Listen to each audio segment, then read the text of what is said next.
YouTube, welcome back to the channel. I'm your host TKK and we are back with another video, guys.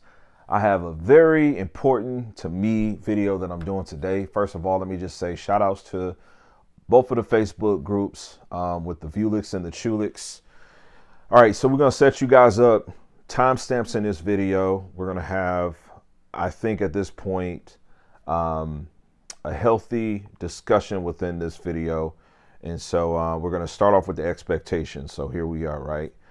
Every time I do one of these videos about this platform, these arcade cabinets, I feel like I need to kind of explain a little bit what they are, okay? So these are essentially shells, if you will, right? They don't come with any type of hardware unless you buy them with that, right? This is a Chewlix over here, and this is a Vewlix, specifically an orange diamond Vewlix, okay? So I've featured both of these on my channel. We did, I think, an incredible series of videos with this, and it was thanks to the community. My biggest thing is when I got this thing, I was looking for the kind of content that I think I made, where I could get somebody that was just in detail, step by step, what they were doing, what the logic was, right? So both of these have been customized by way of the artwork and by the monitors, okay? And I put custom PCBs inside of them also. This one has the all PlayStation, so it works on the 5, the 4, and etc. And then this one has the all Xbox, right? So I've had a PS5 in this and an Xbox Series X in this. Now they both, as I said, have been modified with monitors, okay? And I kind of hacked to get my monitors in there too. I do not have the Hadoken brackets. I just didn't see the value, and it was no shade or anything, but up until this point, you know, I've just been able to do without. So I'm going to be taking it a step further. Now, recently on the channel, I featured that I bought the most inexpensive QD-OLED 32-inch monitor from MSI. That's been featured on the channel, and so I bought it with the intentions of getting it into one of these cabinets.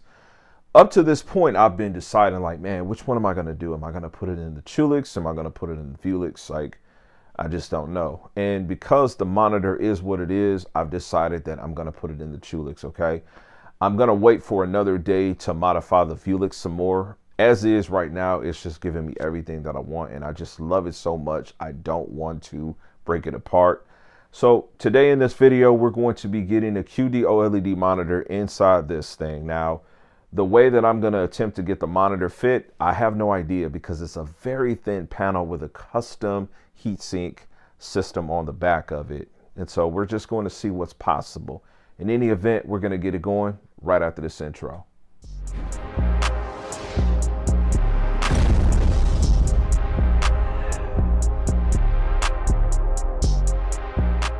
All right, guys, welcome back to the channel. Thanks a lot. And go ahead and hit like, especially if you're into this kind of content. We're going to get right to it. But first, we're just going to go ahead and give you an overview of this platform. Everything that I've done with this has been featured. The most recent source for entertainment that I put in there was a console. So it's been completely made modern, okay? New amp, new speakers, like all of that content has been filled on the channel. It really helped me a lot to establish myself doing this YouTube thing where I was able to be unique. Everything that I've tried to do on YouTube was just creating content for the type of things that I feel like I wanted to see, okay? So I really love this thing. I went with a 6-button layout. At some point I might change it, might add the 7th there. I don't even have my start active. I just didn't need it. I just went ahead and did my 3 buttons up top, okay? So the back, whatever the middle button would be called on PlayStation, and then the start button. So start, select, middle, home, if you call it. Yeah, and so worked really good. As I said, new speakers, new amp, fixed it so that I could use a headset if I wanted to, and it was really nice. Now, when I initially did this, I'm not going to spew over everything that I did. You can check that out. I set it up for PC. This thing was worth like 5 G's all in because of the kind of PC and the equipment that I had put into it.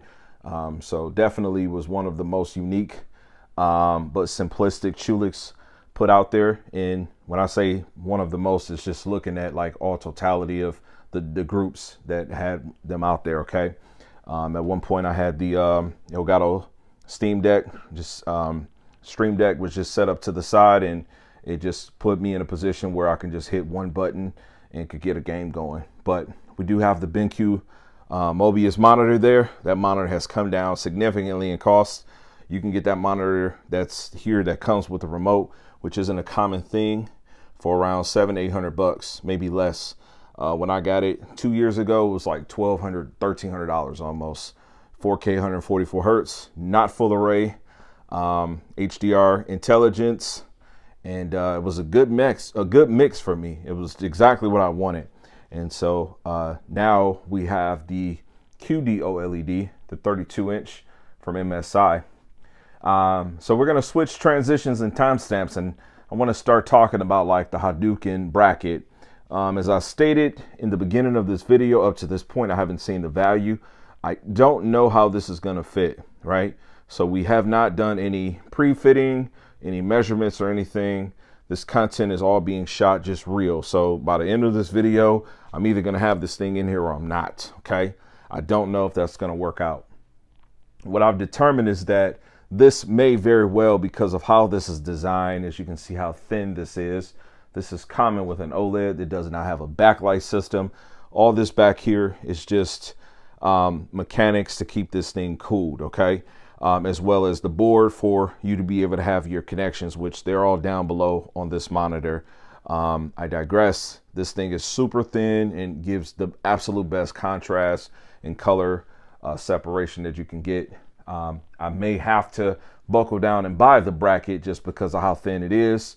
But we are going to try with all the same remedies that we use to get the BenQ Mobius inside of the Chewlix to make this monitor right here fit. Let's get to it. All right, so taking the back off, you can kind of see the BenQ Mobius, right? And this made a bracket. It was like a combination of what was there and then some not household, but some things I bought from Walmart. You do kind of have to take this thing apart. So this is going to be the challenging piece just because this monitor has more body to it. But at the same time, the heatsink system, all those guts that I was showing you in the back of the newer monitor might be of some help. Get you a look down in there. This thing is completely gutted.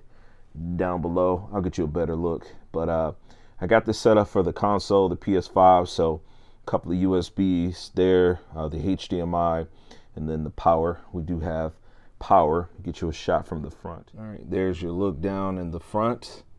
So again, I have an amp, Sunbuck amp. Got the surge protector, remote down there. So just nice and clean, right? That's all I wanted for this. I just wanted it to be fully modular, be able to do its own thing, run an Ethernet in there, and we're good to play. And I think I was able to execute that. So these two USBs there are running up for this right here. That plugs into the console, which makes it so if I wanted to play with someone else and they have an arcade stick, they could just plug in. Or if I was playing a game and wanted to use an external, one of my mini arcade sticks that I got in here or in the garage or in storage or wherever, you could just plug up and can do that. So there's a shot there. We're gonna finish taking this thing apart though. All right, so got the sides taken off, right?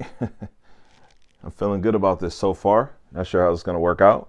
A couple of things that you should definitely consider with doing a monitor.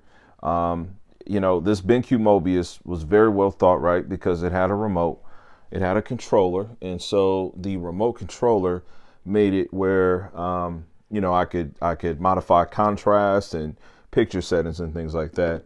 Most monitors won't have that, like this guy here. So this monitor, like many other, will have controls right here, right? You'll be able to power on, power off, and do different things with it that way, okay? With the Chewlix and the Vewlix, well, the Chewlix really, because the Vewlix is designed differently. You don't have as much access when you open the back up, but with the Chewlix, it works out to be more user friendly for this type of stuff. I'll be able to just open it up once I get this monitor plugged up.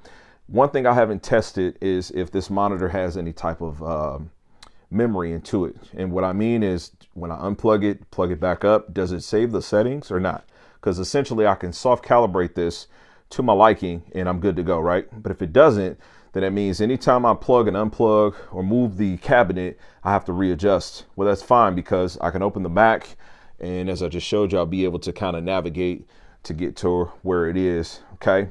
So to this point, we have the monitor set where it basically just comes out like this, right? So it's just one piece that just can come out because it's not really connected to anything outside of all these different options down here, which is power, HDMI, and then the headphone jack, okay? Once I've done that, this thing is able to just come out, no problem. I don't want to be egotistical and break anything, so I'm going to use two hands to pull it out, but this is all one piece. I really love how this worked out. So I'm going to get this out. I'm going to put it on a flat table and attempt to get this measured up. Guys, if this works out, we might be done. We might not have as long a video, right? So we'll be back in the next transition. All right, boys. So we got this thing out. Boys and girls, sorry. We got this thing out. Very simple. We do have the monitor here. And so even though I pointed you to content where we figured this out, pretty much the same way we're figuring this out right now.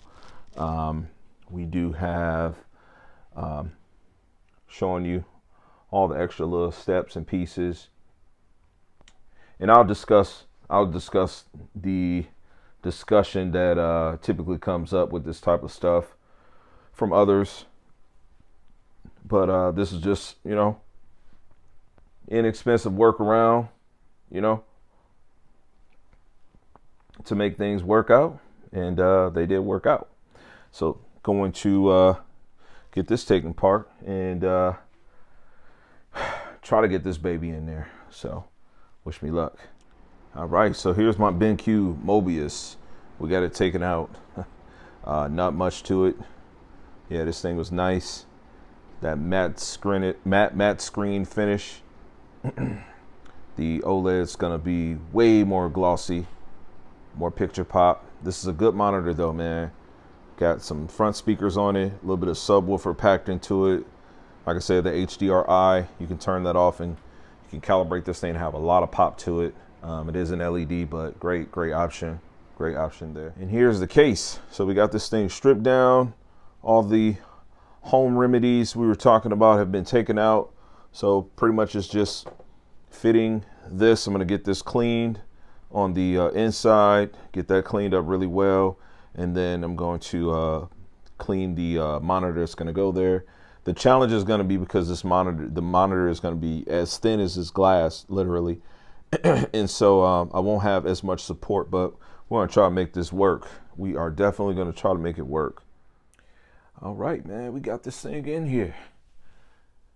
It's about 30 minutes worth of work, just finding the right pieces, but I'm gonna call it the brackets that I used. It worked.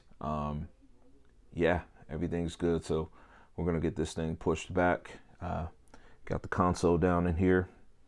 Everything's cable managed pretty well, zipped up pretty well. View of the front, right? Getting that down in there. Amplifier.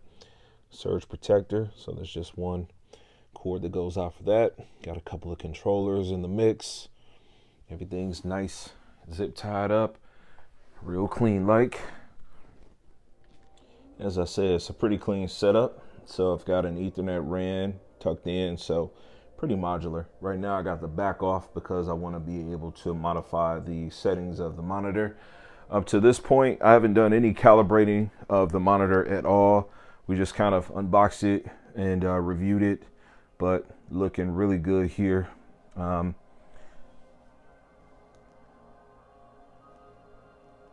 everything's measured out really nice, really good. It's in there nice and tight. So pretty awesome stuff there.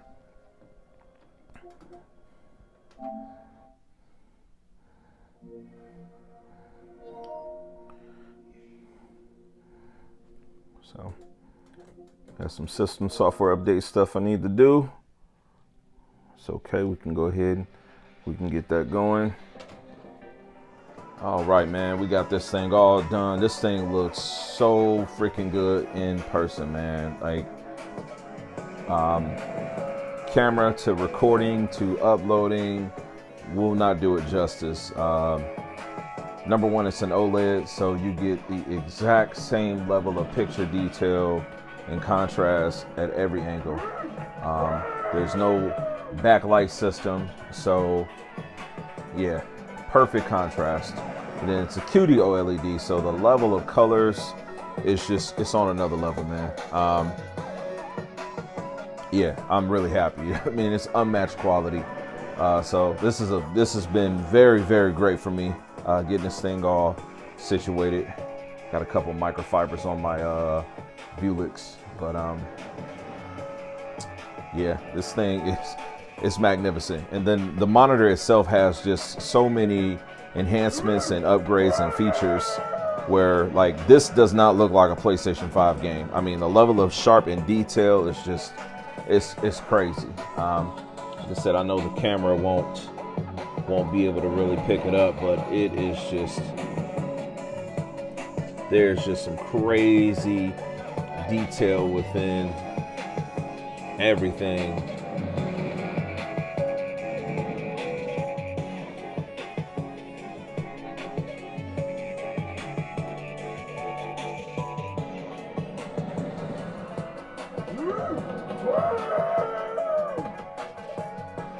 All right, guys, so we're going to bring you to some conclusions to this video. It didn't take me as long as I thought it was going to get this all done. Everything that I've shown you from a transitions perspective has been literally a one take. We haven't had to do any retakes of the content. It was literally just talking to you guys about these, taking it apart, just kind of giving you a recap, dive into the footage that I've created. I think, like I said, like, no ego, I think I did a great job for anybody that's new into this. I'm really making this with the Facebook community in mind. Vewlix, Chewlix, Vewlix, whatever. There's two groups that are very meaningful and impactful when it comes down to this hobby. And so, yeah, most of the content that I make on YouTube, for those that will see me from the arcade stuff, is like TVs. I'm into TVs, so I'm into really high-end displays. Having one of these in a Chewlix is just freaking ridiculous. It's ridiculous. Like, you wouldn't imagine the level of clarity. And so some of the content that I do on my channel does involve doing like product reviews and comparisons, right? So this is actually my second QD-OLED monitor, as these monitors just came out. My first is the Alienware, and I have it on my Combo that's actually on the other opposite end of the room. So now that I have this in the Chewlix, I'll be able to gather this up. So I think I made the right decision getting this in the Chewlix. And earlier in this video, I did say that, you know, up to this point, I don't see the value in a Hadoken monitor. I think for my Vewlix, I might actually make the investment. Not sure which monitor I want to go to with that as the end game, but it may be like the Asus QD-OLED. What these monitors will do for me is put me in a position to be future-proofed, okay? So they're 4K, they're 240 hertz. They have absolute perfect contrast. Like, there's no blooming, so HDR is going to look very impactful, very purposeful, okay? The color volume is just on another level, okay? And then, as I was saying, these monitors now have like picture processing and such like TVs. So they have enhancement opportunities. As I was saying, just looking at this in Street Fighter 6, the camera's not going to be able to articulate it exactly the way it is. Does not look like a PS5. It's so sharp, so detailed. It looks like it's a PC version of the game, seriously. So I'm really happy. So even if I were to throw like a higher end PC in here, maybe the newer consoles, PS5 Pro, the cable management and everything that I have in my Chewlix is just on point for me to be able to do whatever I need. That's what I got for you guys. Hopefully you enjoyed the video. If you did, hit thumbs up, please. Get some support. Share the video, leave a comment. Let's have some engagement if you had any questions. Let's talk about it. I think I got everything covered, but I appreciate you, and I'm gonna catch you on the next video. Peace, God bless, and as I always say, man, max love.